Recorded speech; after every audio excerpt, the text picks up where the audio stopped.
深圳適合週末放鬆嘅9個寶藏古鎮，最後一個淨係本地人先知道。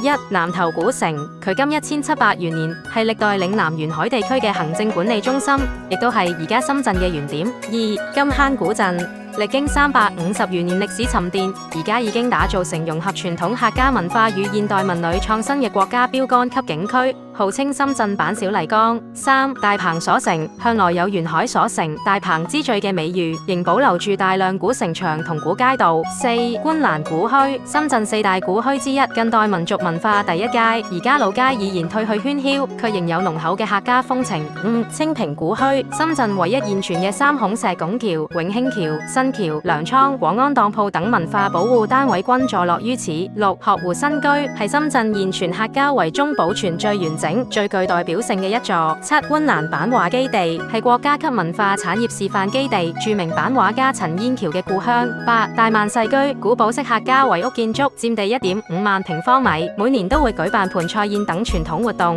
9. 鶴鬥古村，至今仍保留住深圳客家人最原始嘅古村文化同生活方式。你仲知道深圳有邊啲好去處嗎？記得俾 like 加關注。